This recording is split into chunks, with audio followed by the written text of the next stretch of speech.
Hi, this is Joe again with another review. Now, some time ago, or actually 5 years ago, actually now, I reviewed and did an overview of the whole Superman movie series. I'm talking about with the Christopher Reeve movies. And I figured since it's been 5 years, and I figured, do what I did. I'm going to be doing. Excuse me, here. I'm going to be doing what I did for other movie series, and that's go back and do the movies one by one. And I figured, what could be better than doing the Superman movie series? And of course, I'm going to be starting, of course, with this video with the very first Superman film, which came out in 1978, which was actually titled Superman the Movie.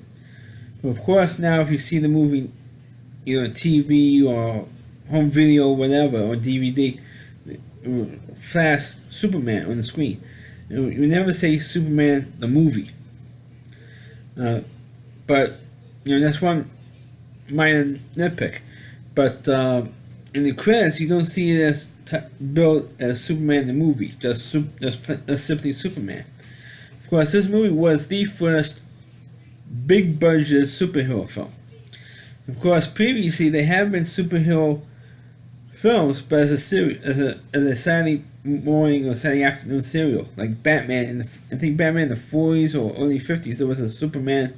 Not a Superman, a Batman Saturday afternoon serial back in the 1940s. Plus, you also had the Superman cartoons in the 40s as well, the Max Fleischer cartoons, plus the various cartoons, version of the Super Friends, which had Superman in it. But Superman didn't really have an individual cartoon until I think to about 1988 when was the 50th anniversary of Superman. CBS had that's only one season, and then of course in the 90s you had that Superman animated series, which was pretty damn good. Fortunately, it didn't last very long because Saturday morning cartoons were dying by even at that time. But so when you did have the Justice League cartoons, and so there was one on the Cartoon Network, but and I'm getting off topic. But Superman the Movie was the first real big budget superhero film. And this movie had an A-list cast. I mean, you can't knock this cast. The only movies that had this good of a cast in it is maybe the Christopher Nolan Batman movie trilogy, where it had an A-list cast in those films. But the only other superhero film that had this type of tone in it, the same type of tone that the Superman films did, or at least Christopher Reeve Superman films, or maybe the Spider-Man films that Sam Raimi directed, with Tobey Maguire as Spider-Man. Those movies had a similar kind of tone. I'm talking about a lighter tone, and were serious, but they take themselves as seriously as maybe some of the other superhero films came out around the time of Spider-Man.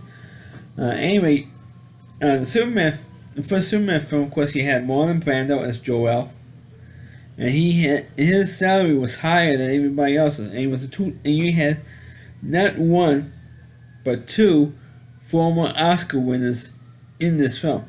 Of course, Marlon Brando was one; he won 2 Oscars, and the other one that won an Oscar, who was starred in the cast, was of course Gene Hackman as Lex Luthor.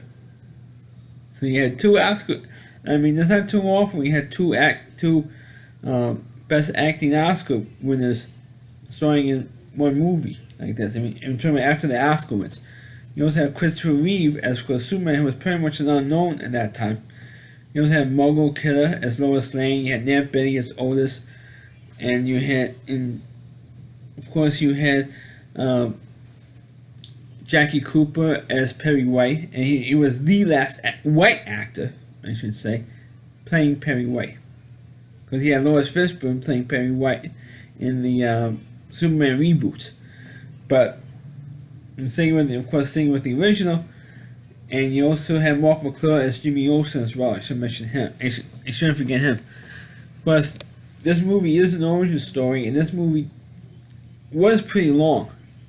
For Superman, I mean, the only movie that was longer than this one was The Dark Knight Rises, Batman film in 2012. It was longer than this one, but this one was pretty long to sit through. It was almost 2.5 hours, 2 hours and 25 minutes, and I thought it went. To me, I thought it went long. But of course, another version of Superman, when you see this movie on TV, there is a scene cut out in when it is on TV, which I want to get into. Of course, which I know why I didn't mention that in the cut scenes from movies video, which I did a long time ago. Because this movie does start in Krypton, and Krypton first. Jor-El giving his speech about sentencing General Zod, Ursa, and Nan. And it's played by the same three actors you would see in Superman 2, because this movie was filmed back to back with Superman 1.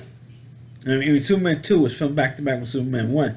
So at least it gives you like a little bit of a teaser of what would happen in the eventual sequel, when you had General Zod, Nan, and Ursa.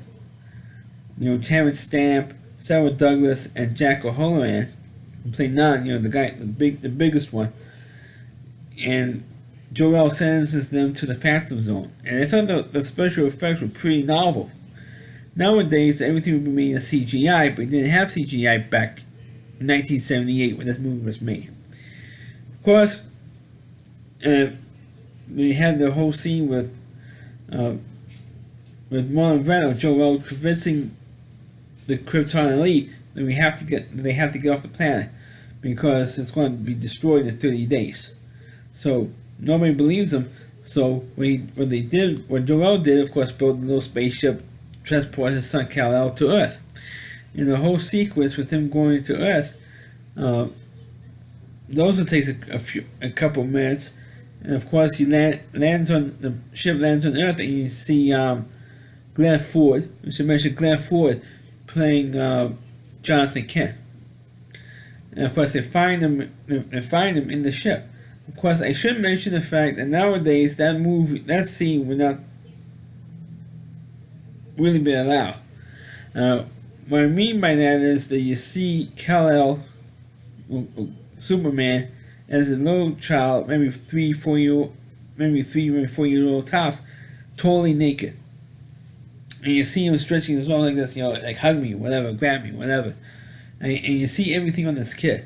I mean, I was surprised that the ratings board at that time, true it was 1978, it didn't come down as far as then as they do now. I'm surprised they even allowed that scene in that movie with him being naked, the kid. But later on, when you see that the kid is developing powers, because they were changing the tire after they found Superman, in the spaceship, Jonathan Kent and Glenn Ford was changing the tire, and the jack ran out, and the car jack went out, and his Clark holding up the truck like it was nothing, and he goes, hey, and he has a big smile on his face. Hey, there's that bit, and then you see him slowly developing his powers. And there's one particular scene where now they fast forward with Clark being in high school, and he's running from the school to home, and he's running, like the line is passing a locomotive, and he's running past the train, and there was this little girl with her mother sitting on the train in the passenger car, seeing this kid, running faster than the locomotive, and he's telling the mother, "Hey, I see this kid running faster than the train," and the mother says to her, "Lois Lane, stop telling stories." And that's the line that was cut out. You see the little girl with binoculars watching Clark running faster than the train, and then they cut out the line where she's it's like over. It's like you just hear the audio. You just hear them making the line without them. You don't see them talking to each other. You just hear it overhead. Say, hey, you just saw a kid running by the train, in front of the train. And the mother says, Lois Lane, stop telling stories. You just hear it, that's the audio part of that scene, and the visual scene. Then of course when he gets home, the father has a heart attack, spoiler, with Jonathan Kent. And then you had the whole sequence with him Clark going to the North Pole, and then you see him throwing the green crystal, which creates in the North Pole the Fortress of Solitude. And he goes there and he sees Marlon Brando, and Marlon Brando tells him who he is and all that stuff. And it goes, years go by, and he's in the Fortress of Solitude with Jor-El, or at least the computerized version of him, telling him what he has to know and all that stuff. And one of the big rules is you should never interfere. It's forbidden to interfere with human history. But he's there to help him. So, which is kind of ironic that they forbid him to change human history. So years later, by now he's 30 years old, and he goes to Metropolis. Which I should also mention that instead of making up or showing the movie on a soundstage, this movie was actually filmed in New York City. At least part of it was filmed in New York City. And where the Daily Planet is actually, at the time, the New York Daily News building, which is still there today, but it's mostly been used. It was also shared with Channel 11 here, WPIX TV Channel 11. There was also the building as well, and they shared it with the New York Daily News.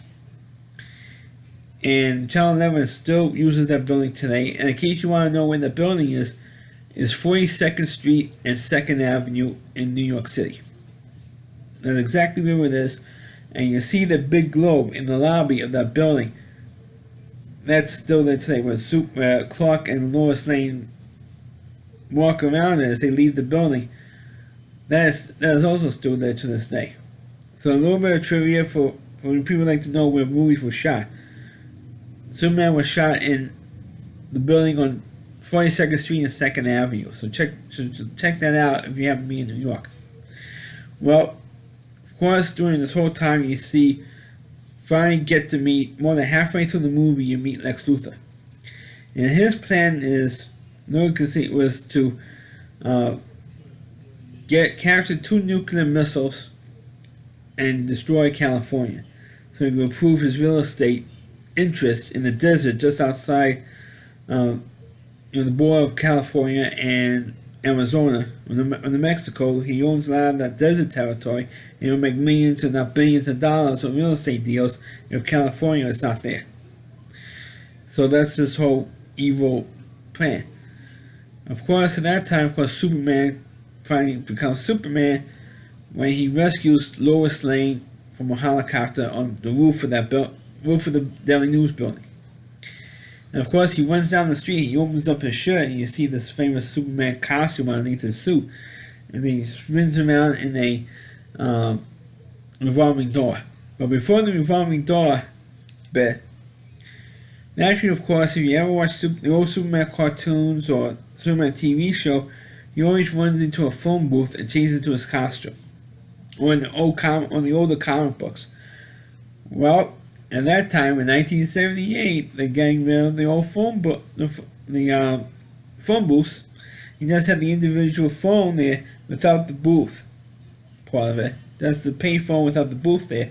So Christopher Reeve is looking there. He runs to a phone booth and goes like this. Then look, and he starts running, and it's got a big laugh. And when I went to see this movie, and then of course he does the revolving door with his opening up his shirt, changing into his costume, and he sees Lois. He says, "Don't worry, miss, I got you." He goes, "You got me?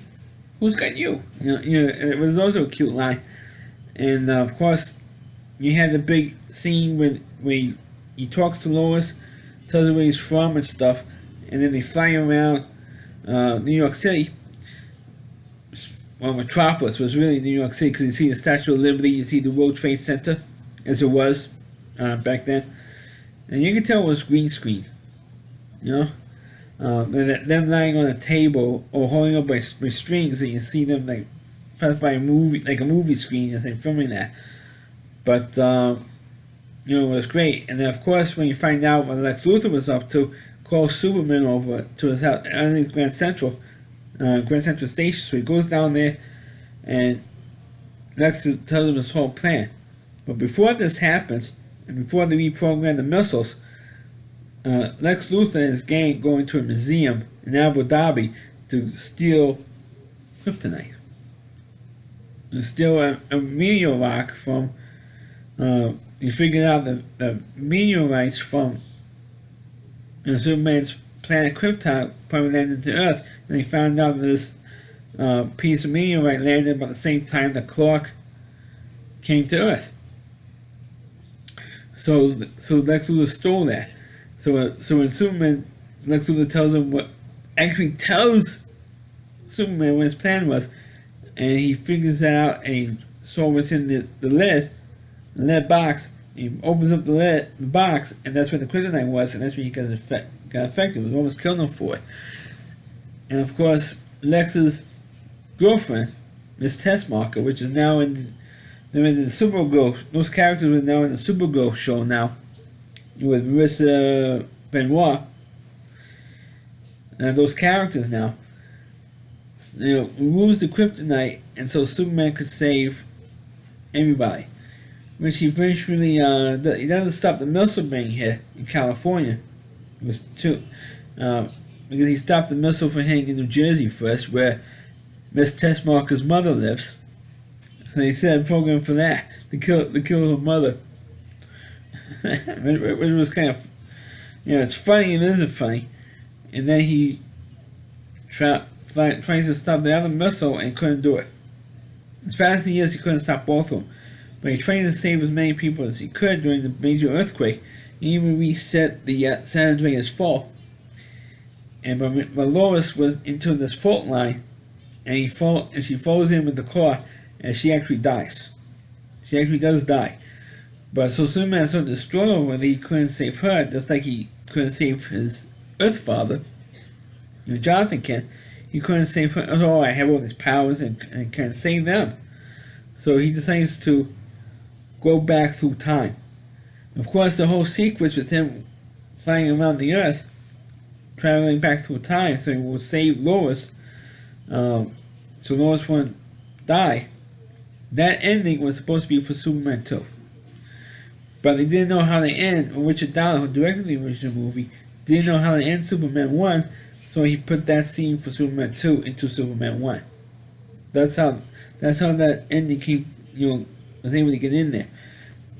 But this movie, as long as it is, it's still, I consider one the best Superman movie.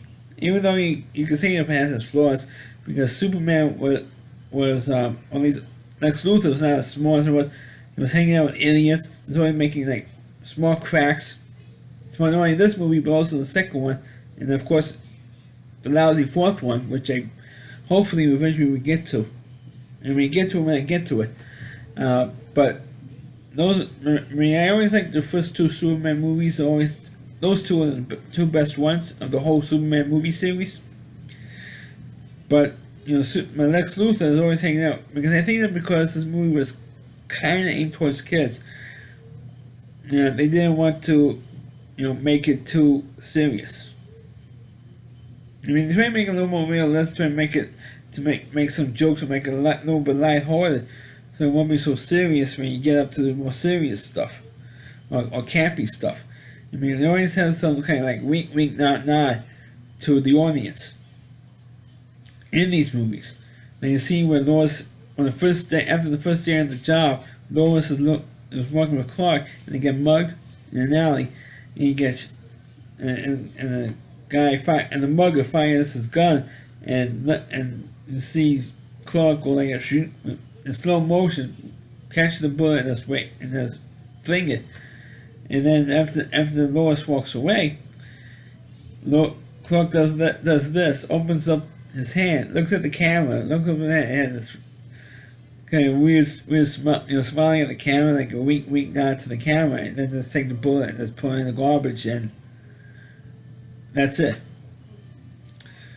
And they had a lot of those types of scenes with the Christopher Reeve movies.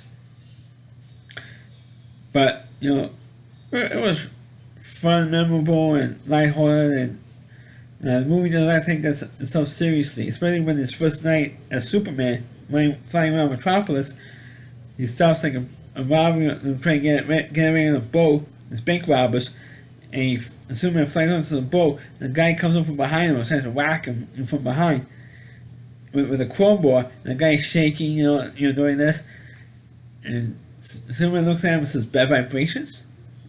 kind of like jokes like that. make it more enjoyable because it's like it doesn't take itself seriously that much. But the reason why I mentioned the kryptonite thing because they didn't do that in the second movie, bring out kryptonite, or Lex Luthor did, which is what I nitpick for the second movie, which I'm going to review another time. So another review of Superman the movie. Please click on the video, please rate it. Feel free, please subscribe to my channel, and please forward this video to your Facebook pages. You can check out all my reviews on my YouTube channel, RowdyC.com, so WDY, C.com. On the homepage of the Rowdy Reviewer, Chris Lee Moore, and please check out all of his videos on his website. Thanks for watching, and catch you next time.